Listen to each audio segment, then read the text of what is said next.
Sanofi, c'est à plus de 100 000 employés.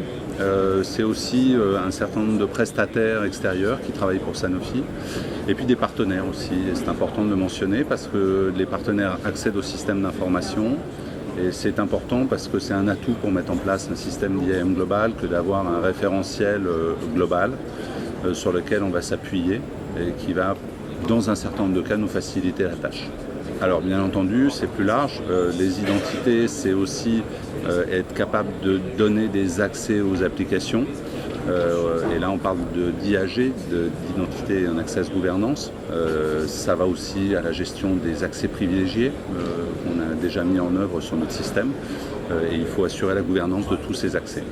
On a à faire face à pas mal d'aspects réglementaires. Il y a la RGPD. Il y a bien entendu tout ce qui est SOX. Et puis dans l'industrie du médicament, on a aussi des contraintes très particulières, les contraintes dites GXP, qui nous obligent à avoir et à correctement gouverner les accès aux applications. Oui, il y a de plus en plus de défis à relever par rapport à ça. On est dans le From Anywhere, From Any Device, avec parfois des devices managés, mais pas toujours, et de moins en moins. Et donc ça nous oblige à être de plus en plus performants et de plus en plus rigoureux sur la gestion des identités pour nous assurer que quand quelqu'un quitte l'entreprise, ses accès sont coupés parce que From Anywhere, From Any Device lui permettrait de se connecter de n'importe où. Donc on se doit d'être excellent dans le domaine. On a des espaces collaboratifs qui peuvent contenir des données sensibles. Et donc ça c'est un autre axe sur lequel on doit travailler, mais qui est connecté directement à l'IAM, puisqu'à un instant donné, on doit se poser la question de qui accède à quoi. Et si cet accès est bien légitime. Et donc, ça fait partie de nos axes de travail. La sécurité, elle doit marcher sur ses deux jambes et il y a bien entendu un aspect curatif, et on en parle beaucoup ici aux Assises de la sécurité.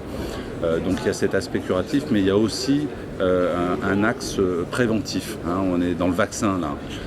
Ce qui est propre à la pharma, mais on est vraiment dans le vaccin et dans le préventif. Et donc on doit s'assurer en premier lieu que les gens ont accès à ce à quoi ils doivent accéder. C'est important et je pense que le buzzword cette année aux Assises, c'est Zero Trust.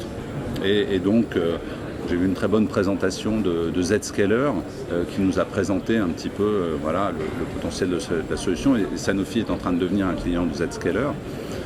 Et derrière, je ne vois pas comment on peut faire du Zero Trust sans faire de l'IAM.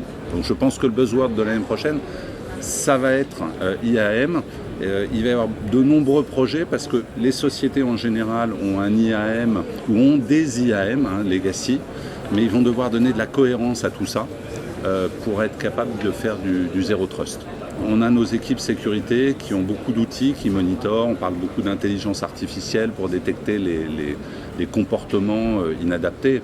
Mais il est clair que si on fournissait des éléments, des données structurées qui viennent compléter les informations qui peuvent être collectées sur ce qu'est un accès légitime ou pas, du point de vue de l'IAM, on aurait plus de performance encore sur ces outils. Mettre en place un IAM au sein d'une entreprise, c'est consommer de la donnée. Consommer de la donnée pour être capable de gérer les accès, donc consommer de la donnée qui viennent des systèmes de ressources humaines. On a chez Sanofi un système global qui s'appelle Workday, donc on est connecté à Workday, on consomme de la donnée. Et si j'avais une recommandation, c'est de faire un assessment de la donnée et des process à l'origine de la production de ces données. Il faut s'assurer que tout fonctionne comme ça doit fonctionner si on veut avoir un IAM performant avec beaucoup d'automatisme. La deuxième recommandation que j'aurais, c'est il y a eu des IAM dans l'entreprise et souvent c'est un projet de consolidation de différents systèmes. Et les IAM un petit peu anciens, et en particulier sur la gouvernance des accès, peuvent avoir mis en place des pratiques qui sont un petit peu obsolètes. Et donc les utilisateurs peuvent venir et les représentants métiers avec des expressions de besoin qu'il s'agit de challenger pour être sûr qu'on reste dans du standard et pour être sûr qu'on respecte les best practices en termes d'IAM IAG. On est toujours à la recherche de sponsorship. Un projet d'IAM dans l'entreprise, vous allez avoir différents sponsors, vous allez avoir la sécurité, vous allez avoir la compliance, et les infrastructures pour tout ce qui concerne l'automatisation. Et c'est toujours un challenge, parce qu'un projet d'IAM, c'est un projet multi-année, et il convient en fait de s'assurer que le sponsorship est toujours là.